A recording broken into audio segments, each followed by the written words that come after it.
Well, hello everyone. Welcome to our webinar today brought to you by the Signatory. My name is Kristen Hammett and I will be your host for today's webinar, CEO as Chief Fundraiser.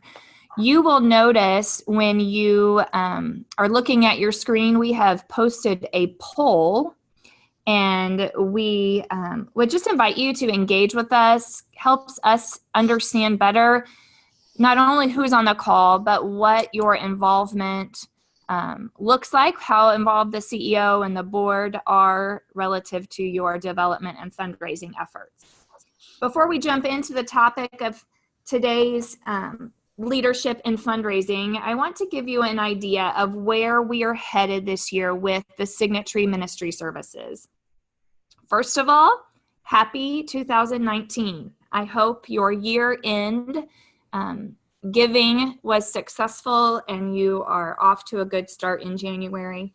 I don't know about you, there is something refreshing and fun about starting with a clean slate, a clean planner, and the anticipation of what a new year will bring. So let me share with you a little bit of what the Signatory Ministry Services will be bringing to you and how we might be serving you this year. So we are developing some themes around our webinars, our blogs, and our Facebook posts this year. In quarter one, we're really going to be focused on the big picture. So creating a culture of development, telling your story effectively, how to execute an effective event in a targeted way. Quarter two, we're going to talk about some more practical tools. Quarter three, we're going to talk more about strategies, especially as they relate to year-end focus. And then, of course, as we approach quarter four, we'll be talking more about that year-end giving, showing gratitude, effectively communicating in those final days, and evaluating results. So I hope that those all resonate with you. We will be working on creating a calendar on the website so you can start planning further ahead rather than just a month or so and kind of see what's on the horizon relative to our webinars. And I also encourage you to engage with us on Facebook. Join our Signatory Ministry Services Facebook group, and we will continue to discuss topics that we talk about in webinars and we talk about in blogs. We will share ideas with one another and engage in that Facebook group. So my hope and goal is that you will find a community of development professionals there on that Facebook group where we can really serve one another, but more than that, sharpen each other in our skills as we can share ideas and successes, as well as what we've learned along the way.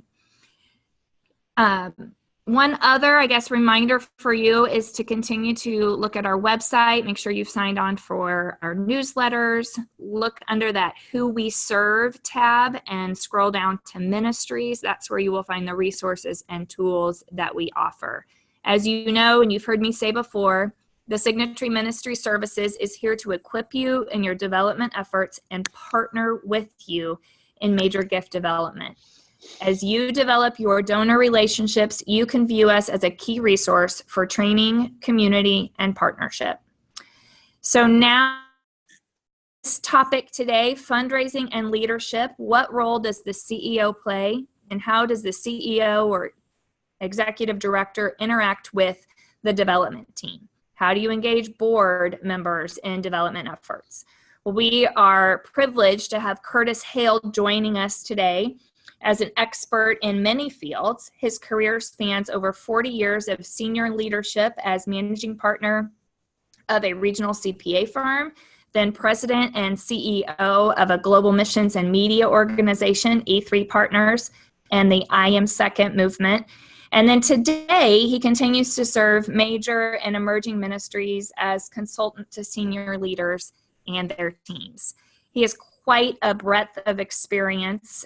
His passion now centers on really equipping and empowering leaders committed to transforming lives, families, and communities. And that's why he is here today, to help equip and empower us. So before I hand this over to Curtis, I want to remind you just of a few things. Unlike perhaps some other webinars you maybe participate outside of the Signatory We want this to be a conversation. So please engage with me over that Q&A functionality. We've done that from the beginning of this webinar series. I want you to share with me any questions that you have, and I will incorporate those into the presentation with Curtis as we progress through today's presentation. All right, I think that is it. Curtis, thanks so much for joining us, and we're excited to learn from you today. Well, thank you very much, Kristen. I really appreciate this opportunity. You know, Bill High and the Signatory have long been an organization, individuals that I really respect. And so it's a real privilege to be able to serve you and your listening audience today in this way. So thank you very much for letting me share. I thought we'd start with just a few introductory comments, disclaimers, caveats, ground rules. The first thing I want to talk about is humility. If any of you watched the George H.W. Bush funeral, you may recall Senator Alan Simpson, who quipped at the funeral one of the more memorable lines. He says, "Those who travel the high road of humility are seldom bothered by heavy traffic." And he was, of course, referring to the culture of Washington, D.C., and humility's not to be found that much. Well, that's probably true across the board, and even in the nonprofit world and even faith-based. So I just wanted to start by saying, laying this ground rule, anything said that signals success is purely due to the Lord and to great teams that I've been blessed to have around me. And anything that might even smell like failure is entirely mine, and I take full blame for it. And in fact, today's conversation is going to start by hopefully eliminating some of the erroneous expectations and resulting frustrations on the part of the CEO and others in fundraising and in the development process. And then we'll cover some of the positive aspects and hopefully roll away some of those negatives. But first of all, yeah, the CEO is Chief Fundraiser. Sometimes that takes people by surprise, but it is a part of the job. And the chief executive is really the driving force of the organization. And by that, we mean and if I use he or she, I mean everyone, male and female leaders, chief executives. But the chief executive is really the supervisionary. It means the ultimate visionary. They're the ultimate or super strategists. They may not be real strategically thinking themselves, but it's up to them to see to it that strategic plans get created, that they're approved, they're implemented, they're held accountable. They're the super CFO. You may have a CFO, but you still need to understand the finances and what to do about them. And you're also the super HR director or super personnel officer, meaning it's up to you to get the right top leaders on the bus and then in the right seats on that senior leadership bus or that C-suite bus. And so you too are the super, or the ultimate fundraiser of your organization. And to accomplish all these many different roles requires leadership. And perhaps the best definition of leadership that really gets at this quality is one that I learned from a good friend and mentor named Bob Beal, who cites leadership this way. He says, leadership is knowing what to do next, knowing why that is important, and knowing how to bring to bear the right resources, implying you know how to get those resources. So I'd say that regardless of size of organization or quality of development apparatus that you have or your own personal skills or temperament, the CEO does have a key role in finding and applying those resources. And I know today we're speaking to many leaders of entities that may not have a full org development department. But even if you do have a fully functioning development team, these principles, I think, still apply across the board. My comments also apply to both faith-based and non-faith-based organizations. The motives and verbiage may change, but I think the principles still apply. Now, before we get into it, I want to utilize two sports analogies to sort of describe the development function overall.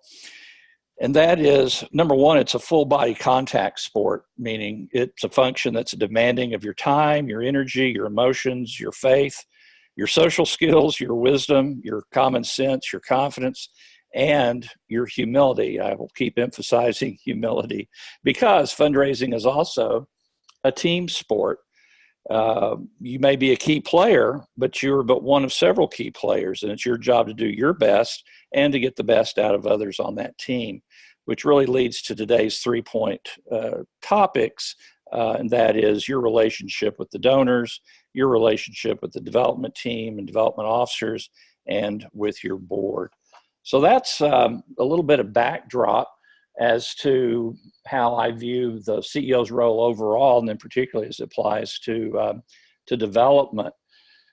Now, I used team, the word team, and every team has its own dysfunctions and there's challenges.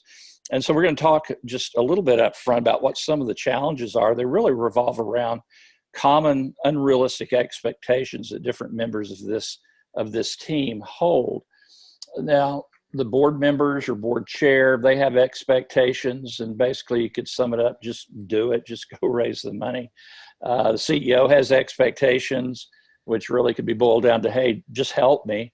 And then the director of development and officers, their expectations are, would somebody just tell me what to do and talk to me sometimes.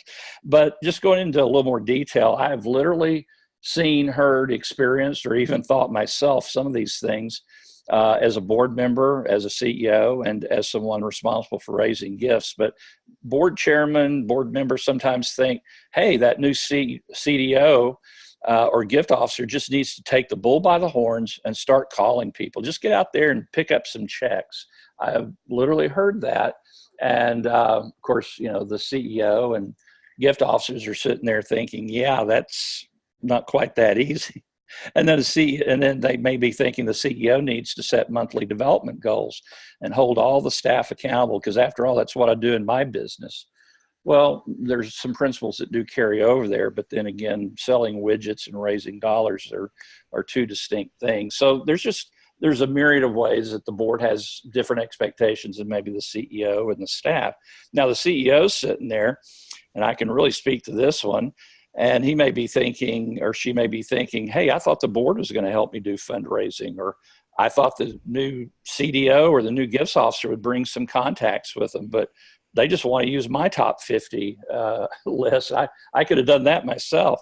Or conversely, the CEO might be thinking, hey, the gifts officer was going to set up some meetings for me so I could be more successful. But meanwhile, they're out just trying to get traction and be successful themselves. And then, of course, it's no surprise then that the chief development officer, the VP, and the gift officers and the staff may be scratching their heads in a bit of confusion themselves. Like, I've heard this one, why won't the board members just return my call? You know, I'm not out to ask them for anything. I just want to get to know them and enlist their help. Or how do they expect me to do anything with this broken donor system that we have? Or where did the CEO go? Or conversely, why does the CEO want to swoop in and take over this relationship, or think they have to be the one to close the deal?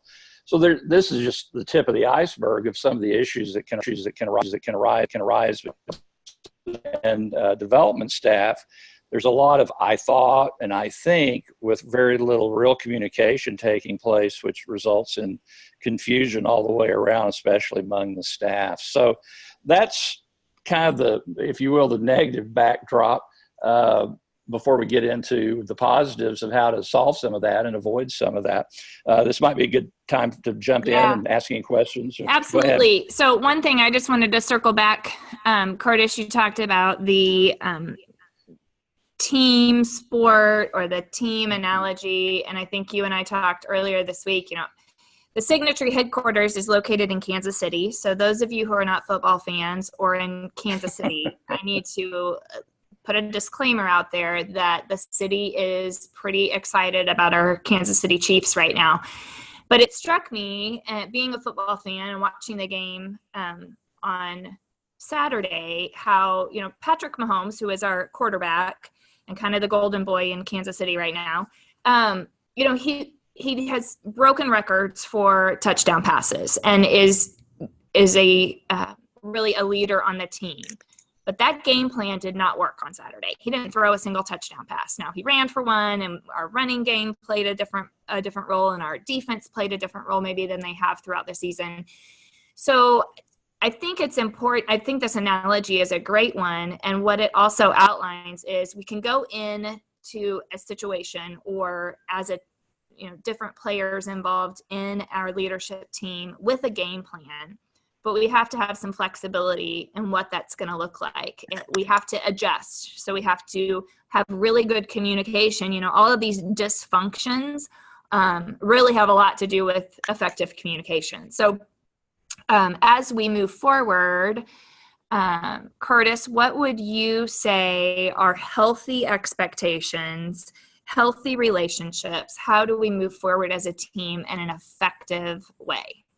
Yeah, well, great question, and that's where we're headed. And just to make one quick comment, number one, I knew you'd find a way to get the Kansas City Chiefs into this conversation.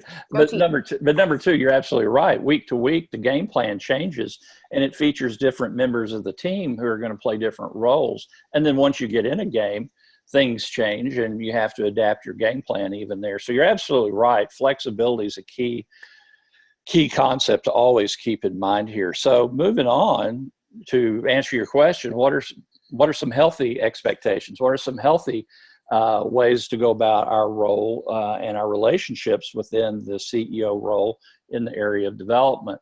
Well, I think some of the essential role primarily, it relates to all donors, but we're going to focus on major donors primarily today.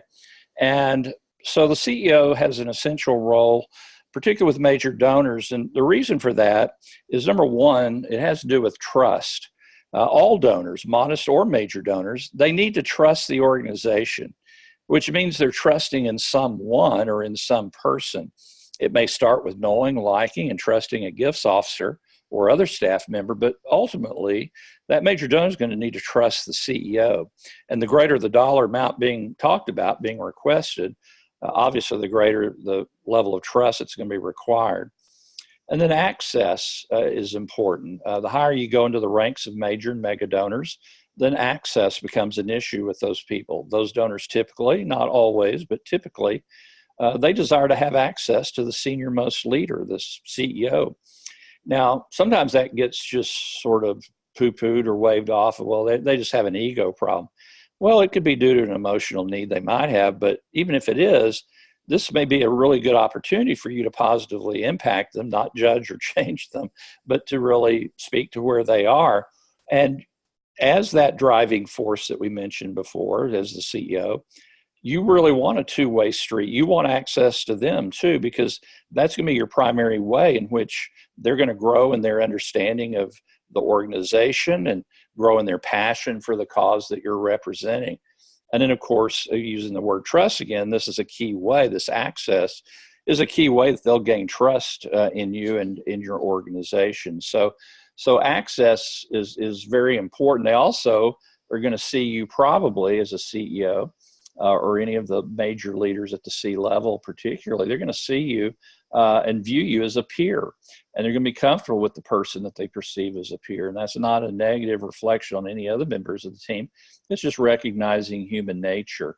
And so again, as a driving force of your organization and of your team, you want this relationship with the donors, because as good as others on your team may be, and hopefully they're really good, you should at least be among the best of your team members at casting vision, owning the mission, explaining the strategy, and telling the stories of impact. And you mentioned storytelling a while ago. I cannot emphasize telling the story is so important. And so you need to become a master storyteller. But it's your vision for the future, your passion for the cause, and your explanation of why they should care as much as you do that's going to make the most difference in their giving over the long haul. And hopefully, if you're that kind of CEO,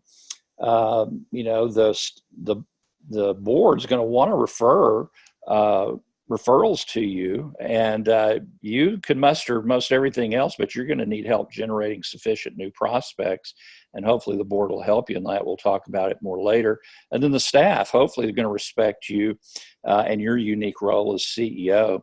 But the final big thing because really it's about the organization's success. It's not about the CEOs or the VP of development or a gift officer. It's not about individual success. It's about the success of the organization. And so the last thing I really want to emphasize while we're talking about the CEO and the relationship to the donors is this, and it may be the most important. So write this one down. finally, in relation to donors, remember, it's all about them. It's not about you or your agency. Maintain a donor-centric focus. Appeal to what motivates them, not what motivates you. Tell them why you do what you do, not so much what it is that you do. Convey why they should care and what impact they will have by stewarding their resources through your agency and into this cause. And remember, nothing motivates like results, even more than a vision or mission statement. We all have grandiose vision and mission statements, but it's results that really matter. So talk about the results, but find out first, what really moves them, and speak to them and keep them in focus as you relate to the major donors. That's great.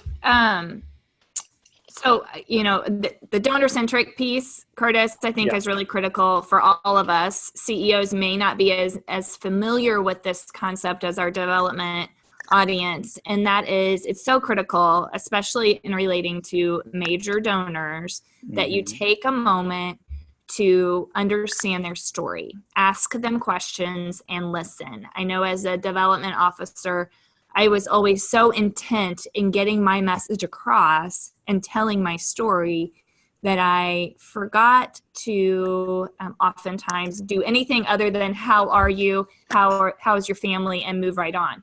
And really that's a key piece in this development concept, in this major donor conversation, is taking a few minutes to get to know them and why it is, where's the pain for them in this conversation, why is it that they're passionate about the work that you're accomplishing. So whether you're a CEO or a major gift officer or the development director or the part-time development staff, whomever that is that's having a meeting with a major donor, always remembering to be donor-centric, focused on getting to know that donor and learning from them.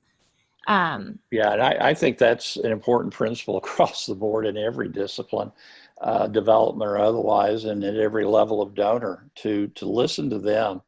Obviously, you have different ways you're going to get feedback from donors, but when you're sitting down with a major donor or prospect, really listen to them. Stephen Covey, I think, made it famous by saying, seek first to understand, then to be understood. So always put them first, be listening, be attentive to what's really driving them, what they feel called to accomplish with their life and with their philanthropy. And then together you discover how you and your agency can help meet their need or their calling in that area.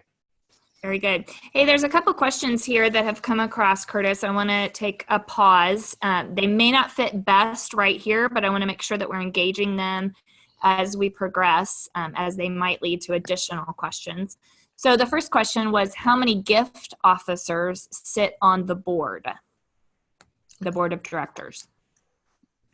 Well, my experience, few, if any, of the gift officers would actually be members of the board. In fact, I think it's best practice, or at least common practice, that very few, if any, staff members are official board members. Now, typically the CEO and president is an ex officio member. That's very common. Right. But beyond that, it's pretty rare that other staff have an actual position on the board. Now, it's not unusual, and it's healthy to make sure that, if you can pull it off, make sure that every board meeting there's sufficient time for the chief development officer or the VP of advancement or whoever the other key players in the development team and development function are, that they have time with the board and in front of the board and presenting plans and enlisting the board's goodwill and the board's buy-in into what the development plans are. And so that's very typical, and I highly encourage that you would have development staff be a part of some portion of the board meeting. May not happen every time, but as often as you can, have a significant block of time where you do have your key development people in there for a lot of reasons. One, they're going to bring a lot of insights and perspective that you just can't handle yourself. You're just not going to think of everything. You may not even be aware of everything as CEO. I remember how much I would often learn at a board meeting and sit there and go, wow, I didn't know we were doing that. That's fantastic. So you're going to learn a lot yourself. But the main thing is that the board's going to get comfortable with your development team. They're going to want to respond to their requests when they try to enlist them in activities. So that's my response, at least in my limited experience, that you wouldn't have many, if any, of the staff members on the board, but you do have them engaged with the board at a number of levels. Yeah, I think you're right. And I think really the biggest win there, like you said, is just it builds trust. You know, as you talked about the dysfunctions that can exist, communication is a big way to overcome that, and building trust in those board meetings certainly helps those board members engage at a higher level or a deeper level when they have a relationship with that major gift officer or with that VP of advancement. So exactly. Very good. All right. Well, we can keep on going then. Thank you, sir. Absolutely. Well, then beyond the board, of course, you need to, or beyond the donors, you need to, and we already jumped ahead a little bit to the board, and we'll come back to it. But the next group I want to talk about is leading the development team. Leading as role model, as rainmaker, and as manager. The CEO, again, the main thing is you need to be a role model. And that's true in every area of leadership. You really need to be leading from the front, but particularly in fundraising. And regardless of the type of role you play or the type of temperament you possess or how well staffed your development team is, you still need, whatever your role in that is, large or small, you need to be seen as leading from the front. And I just think that's so critical. You know, I just came across this the other night on C-SPAN of all places, but it was Oz Guinness talking about one of his recent books. And I'm going to paraphrase it a little bit, but he said, character matters in leadership because your followers can never know all that you do or understand why you do the things that you do, but they know you and they know your character. So if they trust you and your character, then they're going to trust what you do and why you do it, even without knowing all the details. So your team needs to see you leading in the area of fundraising, whatever your role is, great or small, and doing your part. That's just, I think, a great leadership principle. The other thing is not all leaders are, gregarious, larger than life, outgoing type people. I myself am a mild-mannered accountant turned CEO. I'm a missionary. I'm a CPA turned missionary. So I have a different kind of temperament and a little bit reserved. And I'll never forget hearing Peggy Noonan, who worked with Ronald Reagan for many years. She described him in a speech I heard. She said Ronald Reagan was a, quote, friendly introvert. And as soon as she said friendly introvert, I immediately resonated with it. I said, bingo, that's me. And not that I'm comparing myself to Ronald Reagan, mind you, but in that regard, it really resonated. And I bring it up because even if you're not what some people stereotype of what a great leader is, even if you are introverted a little bit, and a lot of people are, a lot of senior pastors, for instance, are very introverted. They're not necessarily a people person. They love being in the study, preparing for next week's sermon. But whatever, you need to get out of your comfort zone, and you need to get over yourself, basically, because you must relate to both major donors that we spoke of earlier and the board members who we'll address further in just a minute. So get over yourself, whatever your temperament is. Maybe you are that bigger, larger than life and fill up a room when you walk in. Well, sometimes you need to tone that down. And then others of us need to pick it up a little bit and get out of our comfort zone. Also, CEO is rainmaker.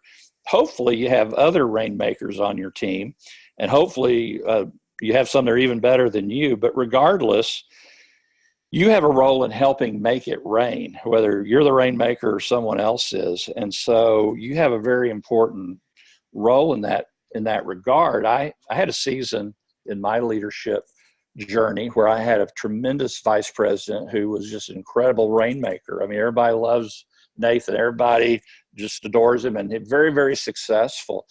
And when you're a CEO and you're in that situation where you have really gifted people like that, you really have to keep your own ego in check and be able to handle that and celebrate the success of others, because that's really what you're there to do. You're really there to help set everyone else up for success so the organization's successful. So, you got to check your ego and help those people.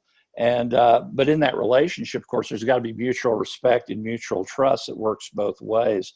Now, on the other side of that, for much of my leadership career, sometimes you have to be the rainmaker yourself. You don't have that luxury, and you just recognize that it's part of the job, and you embrace it with joy, realizing it's a privilege that you get to do the things that you get to do. So just get over yourself, get out of your comfort zone, celebrate the success of others if you're blessed to have them around you. But either way, you have to be engaged. And then real quickly, the last point on this section is CEO as manager. It probably goes without saying, somebody's got to hold people accountable. There's got to be goal setting. The plans have to be approved and people have to be held accountable.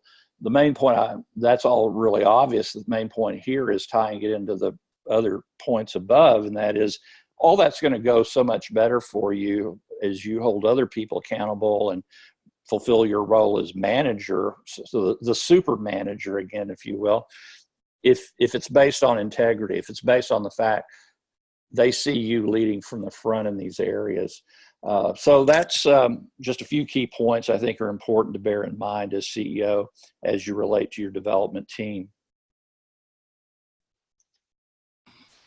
So again, not to be redundant here, but it seems to me that this CEO has to really be flexible in adjusting to the dynamic of that development team or that major gifts team. Certainly the role model piece and the manager piece exist regardless, but how significant of a role they play as rainmaker really is fairly dependent upon the other dynamics of the personnel that they have on board, and being flexible to adjust. I think also, being willing, if you're the one that brought in a relationship, but you have someone who's perfectly capable of taking that over as the new chief development officer, being willing to help transition that and maybe making that a partnership. Certainly part of keeping them invested as a donor in your organization is ensuring they have multiple points of contact and are more invested in the work and the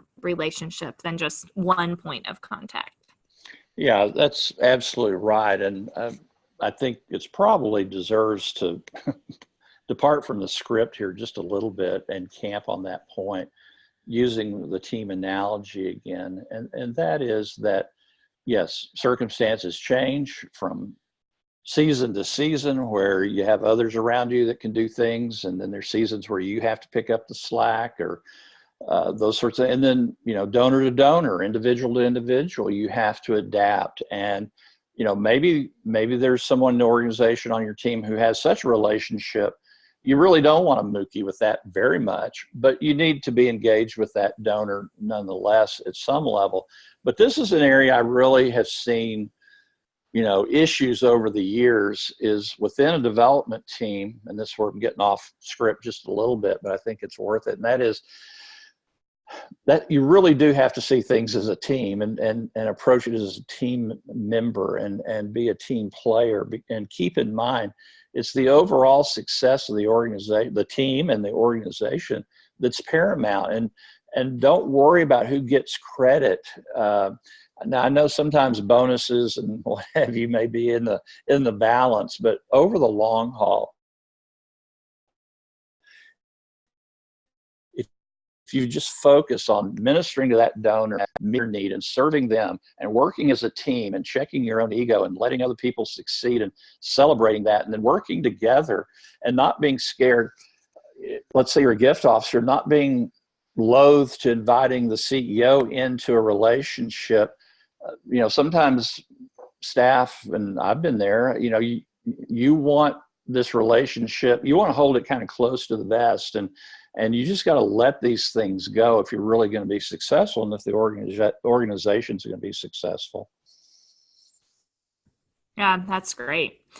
Hey, Curtis, I Yeah. know that we could probably sit on this piece for a while, but I know something that there's always some tension around. And I think regardless of the size of organization, there's always some questions about what role does the board of directors play? What is it fair to ask them to do? How do I engage them better? So can you speak to that? And in the context also, not only of what you maybe have bullet points existing, but also our small organizations who are listening and our larger organizations. I know I just met with an organization this morning that's kind of still forming and really trying to wrestle with what do we ask those board members to do as we engage them to be part of this organization. So board member role. Yeah, so we'll wade into what's probably sometimes the stickiest part of the formula here. And it's the board and expectations around the board relative to development and fundraising. And to answer your question, if you ask 10 different experts, to describe the expectations and how boards should be involved, you could probably get as many as 10 different answers. Fortunately, I'm not an expert. I'm a practitioner who's been through this for 30 years. So I'm really speaking just out of experience and more pragmatic. And this is just my perspective. But in answer to your question, I think, first of all, whether large, small, new, or mature organization, it's always an issue to recruit the right board members. Now, when you're first starting out, you don't have a luxury of having maybe a large stable of prospects to choose from. You start off with, good folks that mean well and like you and love what you're doing and want to help you get started. But over time, the organization grows and the need grows for change and growth on the board and composition. So wherever you are on the spectrum, it's always a key issue of recruiting the right board member for whatever stage you're in. And so, if you do that, about half the battle's already won. And there are many considerations in choosing board members, and this financial piece is just one of them, but it's the focus of today's conversation. So there's a gentleman named Bob Pearson, who's sort of a guru in the area of nonprofit boards and does a lot of stuff with ECFA and the Christian Leadership Alliance and folks like that. And he has several pieces to a litmus test, but the one that I think is really relevant here is he basically says a board candidate should ask themselves, this is the candidate before they say yes, should really be asking themselves, is this organization among my top 3 organizations that I financially support?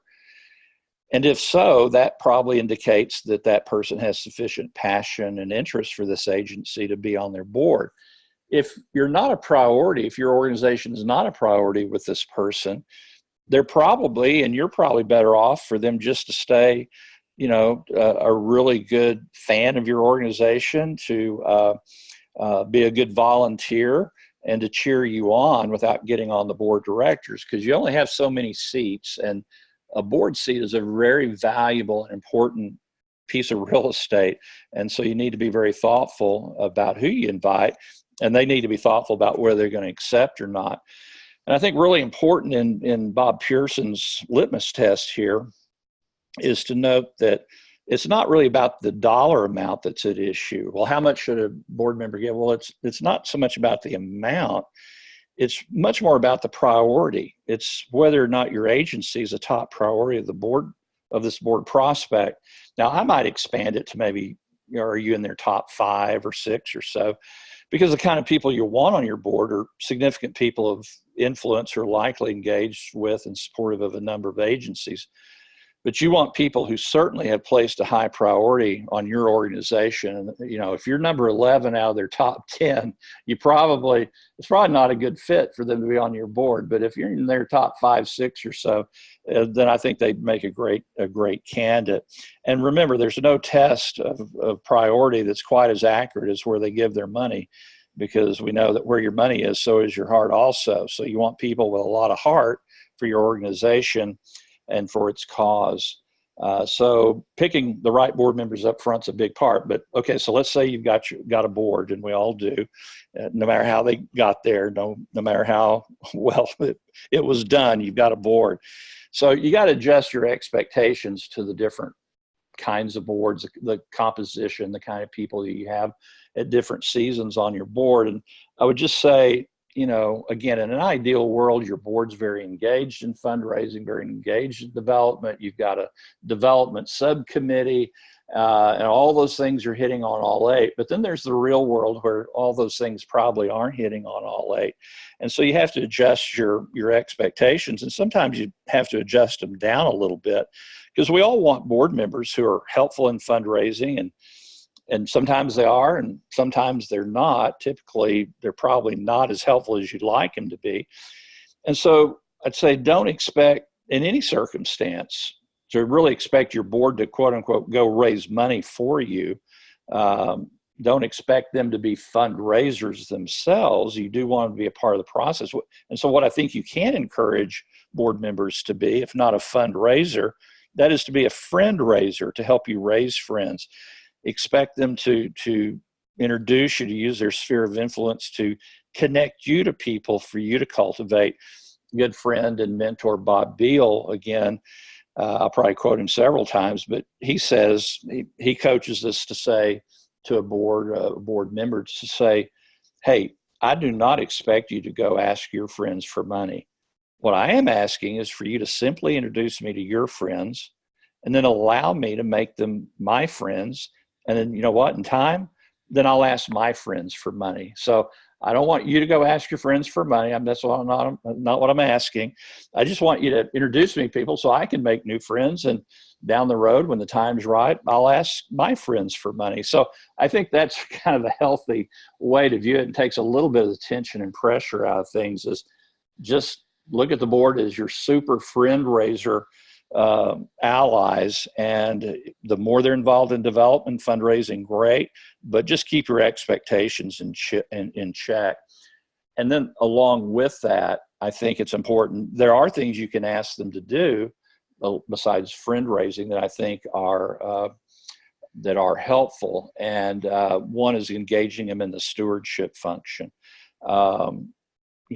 They can at least say thank you. You want to be sure and engage board members in things they can feel successful at, and things that don't impinge on their busy schedule too much and falls within their comfort zone.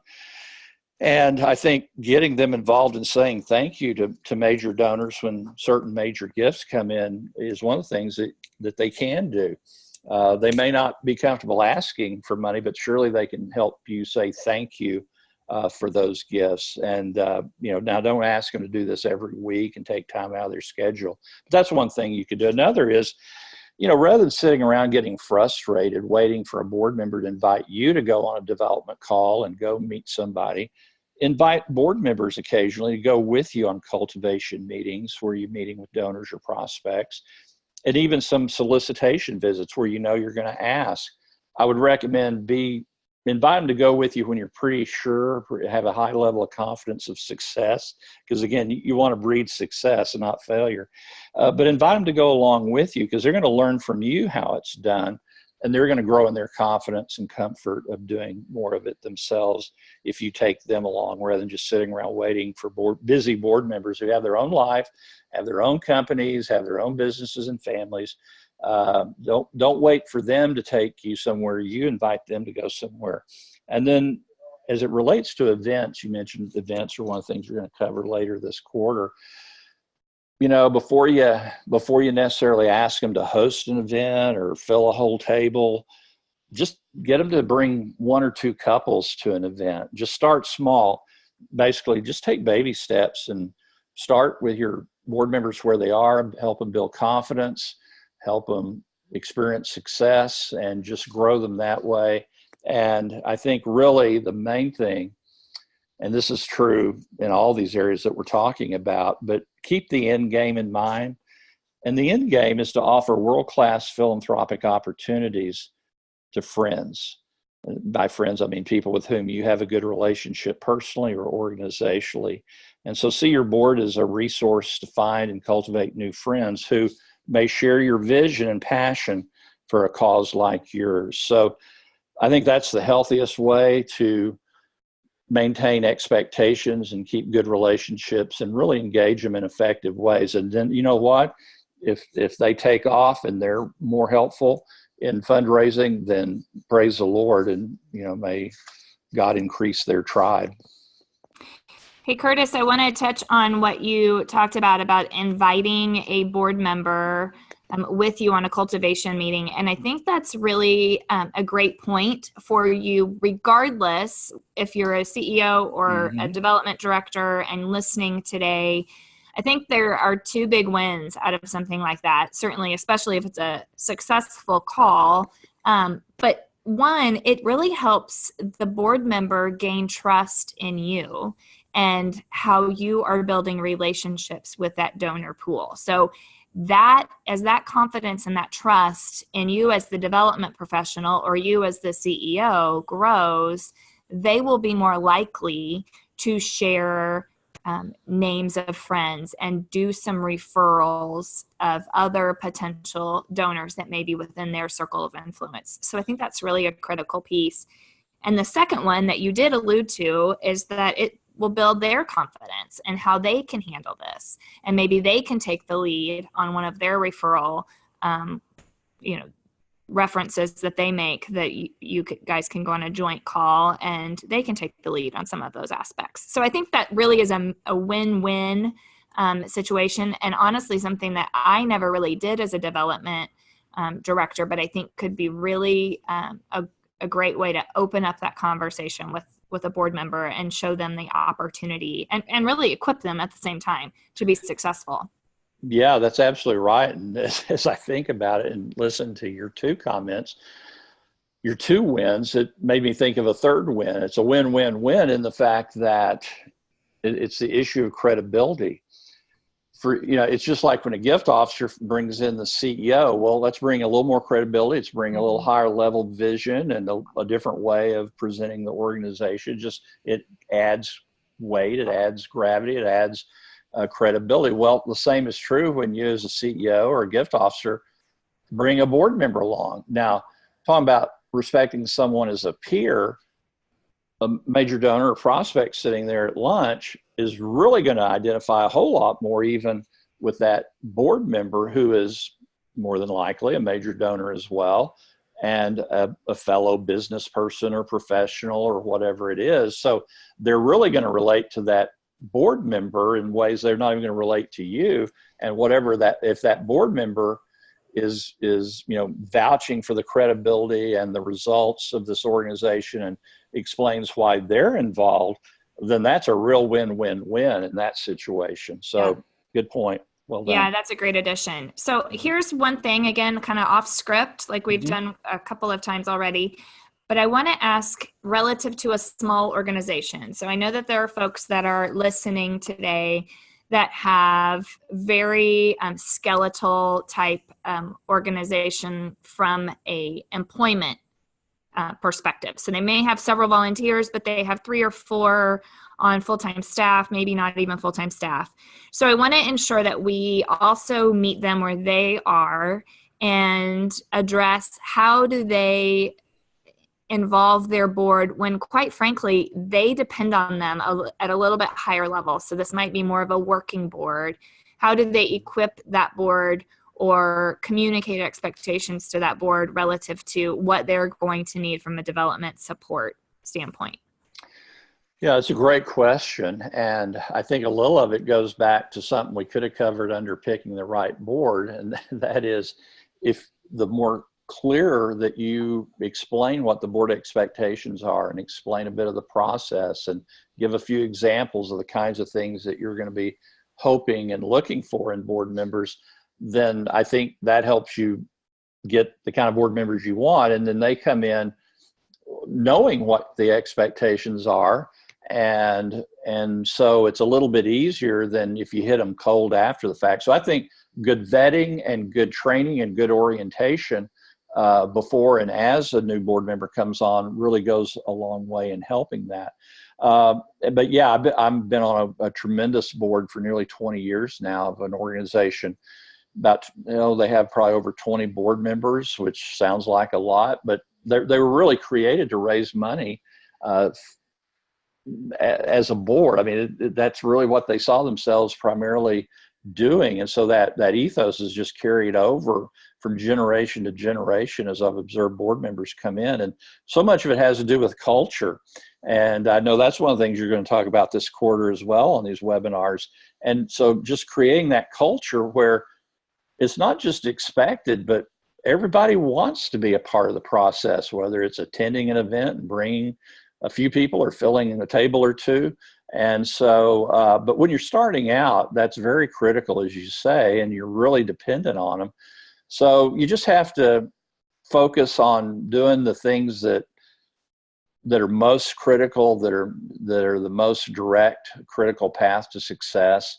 And you're just going to have to be committed to devoting a lot of time working with the board at that stage to draw from them what you need, but also to invest in them the things that'll help equip and excite and motivate them to go out and be an extension of you and your small team. Very good.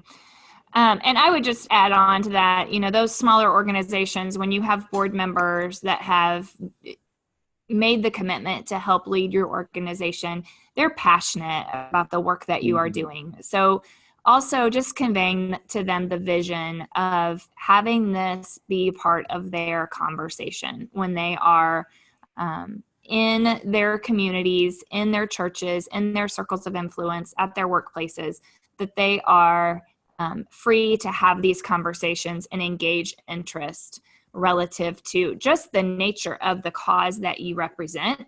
And that will naturally lead to additional conversations and potential leads. So just equipping them to make it part of their vernacular on a regular basis, I think, is important. Yeah, absolutely. And always show appreciation.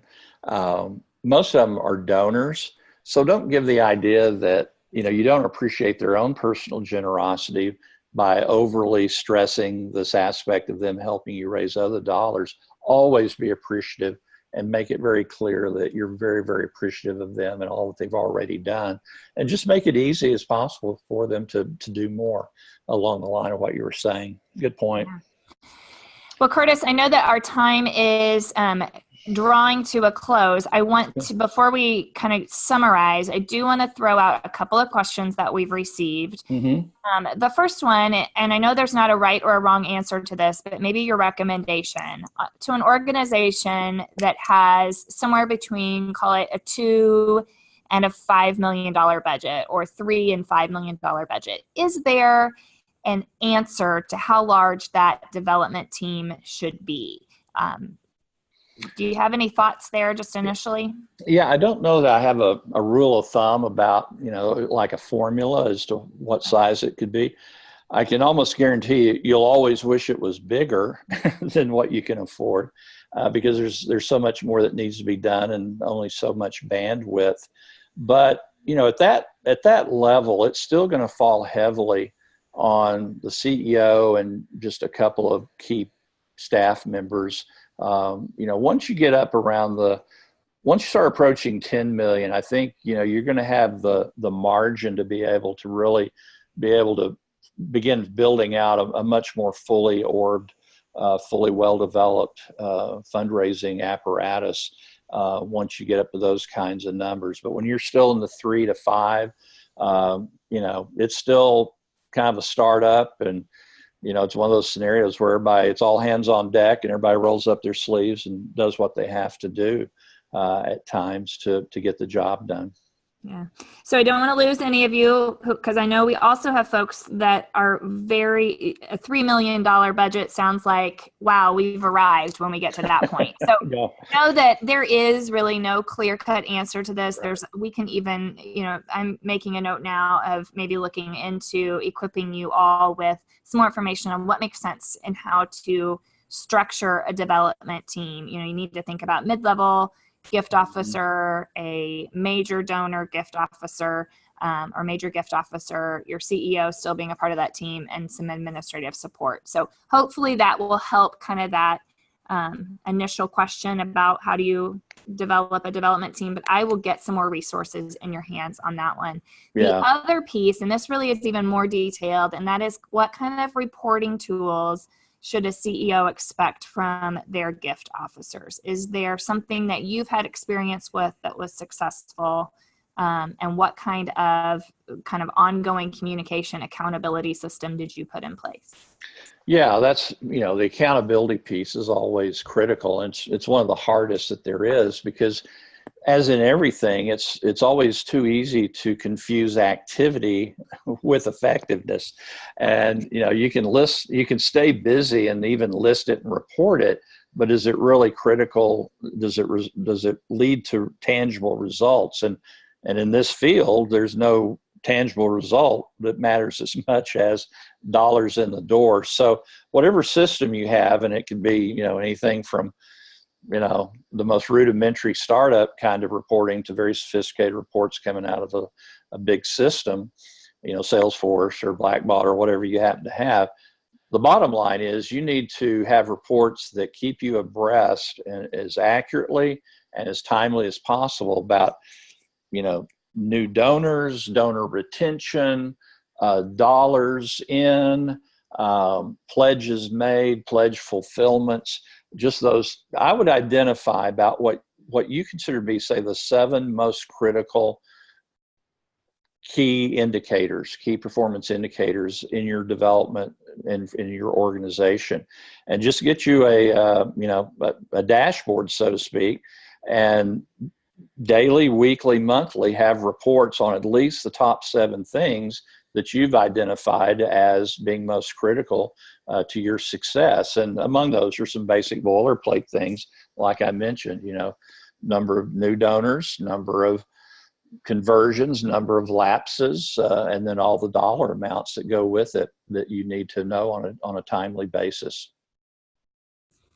That's great. And again, I think the point there is you have to have that conversation, CEO and development team or development officer, and determine what are our key performance indicators. What are we going to measure? And then put that system in place and be consistent about it. And I think also, to the CEOs that are listening, that's helpful for you. It's also helpful to your development team to have some accountability. It keeps them on track, and it's just helpful to know that I don't have time for just meaningless activity. I am focused on this goal that we've agreed on. Yep. So certainly I think that's helpful. Okay, I know that we are really running up to our time. So Curtis, why don't you wrap us up with your points, and then I will end our meeting here in a moment. Well, sure. We'll keep as quick as we can here. I think basically you can boil it down to, number one, it's your job. I remember when I left my CPA practice, nearly 40 years ago, to go into vocational ministry. I sought out the advice of a seasoned older pastor, and he said, listen, if you're sensing a call to spiritual leadership, you're sensing a call to being a fundraiser, meaning there's always the responsibility of raising the resources associated with implementing a vision and a mission and a plan.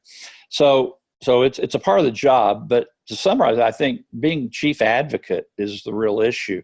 Your passion, your articulation of the mission, your telling of the stories, those are the things that are contagious, that impact the donors, will also be the model that your staff take their cue from. So they must see your vision, your passion, integrity, and putting the interests of the donor first. And if you do those things as the chief advocate, your staff, your team's going to follow suit, your board will follow suit, you're going to be much more successful. One of the key words we're closing, I know it gets used a lot, but I'd be remiss not to mention it, relationship. We use it a lot, but it's so true that relationship is important in fundraising. And I'd say it's probably the essence, if you had to boil it all down, it's the essence of the CEO's role in development, just building those relationships, donors, staff, and board. And it all has to be built on integrity, another key word. Your relationship with donors, especially the major donors, is super critical. You have to be authentic, and it has to be built on integrity over a long period of time. It's got to be donor-centric. Can't be about you or even your great organization. So keep the donors' interests and their best interests your number one priority at all times. And finally, back to team sport, You're a player coach on this team, so it's your job to both coach and quarterback all at the same time and help others be successful in their roles as together you build better relationships with your board, with your staff, and ultimately the donors. So hopefully today we've given you a few new plays for your playbook on how to succeed as CEO and Chief Fundraiser. Very good. Thanks, Curtis. And just, as a reminder to all of you who are listening, we've talked about some blocking and tackling today. We've also talked about a playbook and kind of having that broad perspective of CEO leadership. I want to just remind you all that the work that you're called to doing is ministry. So when you're talking with donors, when you're talking with board members, know that where their money is, their heart is also, just like Curtis talked about, and you have the opportunity to do ministry in that space. So know that, yes, we're talking about some really tactical pieces as we talk about some measurements and some development team structures, but ultimately you are in the business of ministry more than numbers. So I just want to use that as an encouragement for each of you. But thank you, Curtis. You had some great perspective, certainly on how to work effectively with the CEO and the board members. So we really appreciate you taking time to share from your experience and your expertise. My pleasure. Thanks. Very good. For the rest of you who are still listening, I want to just encourage you to mark your calendars for February 19th at 1 o'clock Central Time. We are going to be connecting with Amy Wolf, who is a TEDx speaker and coach. She's also a speaker herself as well as an executive coach. But TEDx Portland is the organization that she works with in coaching speakers. So she is going to be sharing with us how to connect our audience to our why. You will hear me say that a lot. What's your why? And she's going to help give us some tips on communicating with our donors what our why is.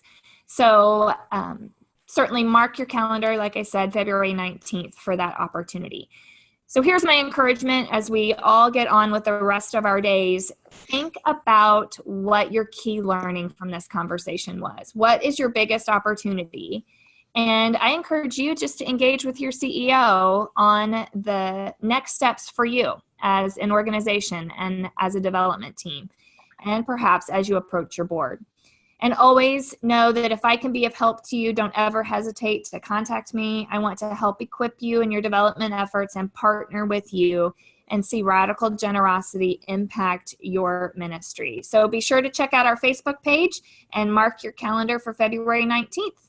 I look forward to talking to you then. Thanks so much.